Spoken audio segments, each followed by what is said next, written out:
Bharat Australia টি-20 সিরিজের তৃতীয় ম্যাচে জিতে সিরিজের সমতা ফেরালো ভারত। এর আগে সিরিজের প্রথম ম্যাচটি বৃষ্টির কারণে ভেস্তে যায়। সিরিজের দ্বিতীয় ম্যাচে অস্ট্রেলিয়া জয়ী হয়েছিল, আর এই তৃতীয় ম্যাচে ভারত 5 উইকেটে জয়ী হলো।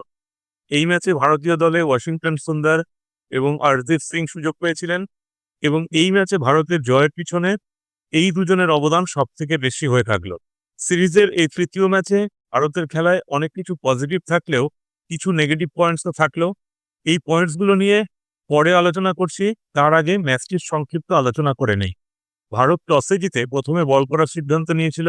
অস্ট্রেলিয়া 20 ওভারে 6 উইকেট হারিয়ে 186 রান করেছিল। টিম ডেভিড, মার্কাস স্টোয়নিস এবং ইনিংসের শেষের দিকে ম্যাথু শট দারুণ ব্যাটিং করেন। টিম ডেভিড 38 বলে 74 রান করেন এবং মার্কাস স্টোয়নিস 39 বলে 64 রান করেন, আর ম্যাথু শট 15 বলে অপরাজিত 26 রান করেন। ভারতীয় বোলারদের মধ্যে ভালো বল করেন হরদীপ সিং এবং বরুণ চক্রবর্তী। হরদীপ সিং 3টি এবং বরুণ চক্রবর্তী 2টি উইকেট নেন। হরদীপ সিং তার প্রথম ওভারে আউট করেন ট্রাভিস হেডকে এবং তার দ্বিতীয় ওভারে আউট করেন জশ ইংলিশকে। ইনিংসের শেষ ওভারে হরদীপ সিং আউট করেন মার্কাস স্টোয়নিসকে। এখন 8 নম্বর অব্দি ব্যাটিং করতে পারেন এরকম প্লেয়ার দলে রাখতে হবে। সেই কারণে হরদীপ সিং এর মতো একজন বোলার যার আন্তর্জাতিক টি-20তে 100-র বেশি উইকেট আছে, তাকে ভারতীয় দলে নিয়মিত সুযোগ দেওয়া হয় না। এটা একেবারেই মেনে নেওয়া যায় না। এই ম্যাচে প্লেয়ার অব দ্য ম্যাচের পুরস্কারও জিতলেন হরদীপ সিং। টিম ম্যানেজমেন্ট কি এরপরেও তাকে নিয়মিত সুযোগ দেবেন না? 187 রানের লক্ষ্যে খেলতে নেমে ভারত 18.3 ওভারে 5 উইকেট হারিয়ে 188 রান করে 5 উইকেটে জয়ী হলো। ভারতীয় দলের দুই ওপেনার অভিষেক শর্মা এবং শুভমান গিল ভালো শুরু করেছিলেন, কিন্তু শুভমান গিল এদিনও অল্প রান করে আউট হলেন। শুভমান গিল করেন 15 রান আর অভিষেক শর্মা করেন 25 রান। ভারতের অধিনায়ক সূর্যকুমার যাদবের সাম্প্রতিক ফর্ম ভালো যাচ্ছে না। এই ম্যাচে অবশ্য তিনি দারুণ শুরু করেছিলেন, কিন্তু বড় রান করতে পারলেন না। তিনি করলেন 24 রান। এই ম্যাচে ভারতীয় দলের সেরা ব্যাটার অবশ্য ওয়াশিংটন সুন্দর। তিনি তুরন্ত ব্যাটিং করে অস্ট্রেলিয়াকে ম্যাচের থেকে ছিটকে দিলেন। ওয়াশিংটন সুন্দর 23 বলে অপরাজিত 49 রান করেন। তিলক বর্মা 29 রানের একটি গুরুত্বপূর্ণ ইনিংস খেলেন, আর শেষ দিকে জিতেশ শর্মা 13 বলে অপরাজিত 22 রান করেন। অস্ট্রেলিয়ার বোলারদের মধ্যে সফলতম হলেন নাথান এলিস, তিনি 3টি উইকেট নেন। এবারে চলে আসি এই ম্যাচে ভারতীয় দলের পজিটিভ এবং নেগেটিভ পয়েন্টসের আলোচনায়। প্রথমে ইতিবাচক অর্থাৎ পজিটিভ দিকগুলো নিয়ে বলি। 1 নম্বর হলো সঠিক প্লেয়ার নির্বাচন। এই ম্যাচে হরদীপ সিংকে সুযোগ দেওয়া হয়েছে, যেটা একেবারেই সঠিক সিদ্ধান্ত। কারণ হরদীপ সিং এমন একজন বোলার যিনি উইকেট নিতে জানেন। এই ম্যাচেও তিনি 3টি উইকেট নিলেন। এছাড়া ওয়াশিংটন সুন্দরের নির্বাচনও কার্যকর হলো। তিনি 49 রানের একটি ঝোড়ো ইনিংস খেললেন। 2 নম্বর হলো প্রত্যেক ব্যাটারের অবদান। এই ম্যাচে ব্যাট করার সুযোগ পেয়েছিলেন ভারতীয় দলের এমন প্রত্যেক ব্যাটার কিছু হলেও রান করলেন এবং দলের জয়ে অবদান রাখলেন। যেমন অভিষেক শর্মা করেন 25 রান, শুভমান গিল করেন 15 রান, সূর্যকুমার যাদব করেন 24 রান, তিলক বর্মা করেন 29 রান, অক্ষর প্যাটেল করেন 17 রান, ওয়াশিংটন সুন্দর করেন অপরাজিত 49 রান এবং জিতেশ শর্মা করেন অপরাজিত 22 রান। 3 নম্বর হলো 200 রানের কমে অস্ট্রেলিয়াকে আটকে দেওয়া। একটা সময় মনে হচ্ছিল অস্ট্রেলিয়া 200 রানের বেশি করতে পারে।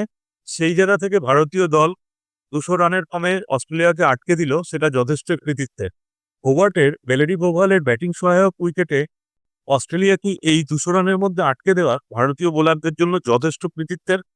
হরদীপ সিং, বরুণ চক্রবর্তী এই ম্যাচে যথাক্রমে 3টি ও 2টি উইকেট নিলেন, আর জাসপ্রীত বুমরা উইকেট পাননি, কিন্তু 4 ওভারে মাত্র 26 রান দিলেন।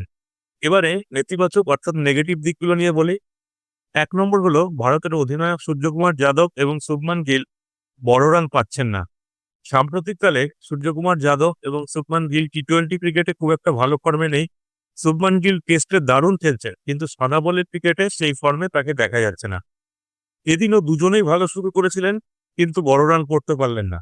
এখন দলের অধিনায়ক এবং সহ অধিনায়কের এই ধারাবাহিক ব্যর্থতা কিন্তু দলের জন্য ভালো নয়। 2 নম্বর হলো এই ম্যাচেও ভারতীয় ফিল্ডাররা ক্যাচ মিস করলেন। অস্ট্রেলিয়ার ইনিংসের 6ষ্ঠ ওভারে জাসপ্রীত বুমরার বলে ব্যাকওয়ার্ড পয়েন্টে টিম ডেভিডের ক্যাচ মিস করেন ওয়াশিংটন সুন্দর। তখন টিম ডেভিডের রান মাত্র 1। টিম ডেভিড এই ম্যাচে পড়ে যান 74 রান। অর্থাৎ এই ক্যাচ মিস খুব ভাইটাল হয়ে গিয়েছিল। আর 18তম ওভারে রিঙ্কু সিং অনেকটা দৌড়ে সামনে টাইপ দিয়ে ক্যাচ নেওয়ার চেষ্টা করেছিলেন, কিন্তু এক্ষেত্রে বল মাটি ছুঁয়ে গেছিল। 3 নম্বর হলো হার্দিক পান্ডিয়ার রিপ্লেসমেন্ট পাওয়া যাচ্ছে না। হার্দিক পান্ডিয়া ইনজুরির কারণে এই মুহূর্তে ভারতীয় দলে নেই, কিন্তু তার মতো অলরাউন্ডারের অভাব প্রতিটি ম্যাচে টের পাওয়া যাচ্ছে। হার্দিক পান্ডিয়া খেললে প্রায় বেশিরভাগ ম্যাচে শিবম দুবের বল পড়ার দরকার পড়ে না। এই ম্যাচে শিবম দুবে বল পড়ে একটি উইকেট নিলেও 3 ওভারে 43 রান দিলেন। আরেকটি অবাক করার ঘটনা, যদিও শিবম দুবে একজন ব্যাটিং অলরাউন্ডার, তাও তাকে দিয়ে এই ম্যাচে 3 ওভার বল করানো হলো। আর ওয়াশিংটন সুন্দর মূলত একজন বোলিং অলরাউন্ডার, কিন্তু তাকে দিয়ে কোনো ওভার বল করানো হলো না। যাই হোক, প্রতিটি ম্যাচেই এরকম পজিটিভ এবং নেগেটিভ দিক থাকে। গুরুত্বপূর্ণ হলো ম্যাচ জেতা, এবং ভারত এই ম্যাচে সেই কাজটি করে সিরিজে সমতা ফিরিয়েছে। সিরিজের পরবর্তী ম্যাচ অর্থাৎ চতুর্থ টি-20 ম্যাচটি হবে 6ই নভেম্বর 2025 তারিখে, আর পঞ্চম টি-20 ম্যাচটি হবে 8ই নভেম্বর 2025 তারিখে। এখন দেখার ভারত সেই দুটি ম্যাচে জিতে এই সিরিজে জয়ী হতে পারে কিনা। আপনাদের মতামত কমেন্টস করে জানাতে পারেন।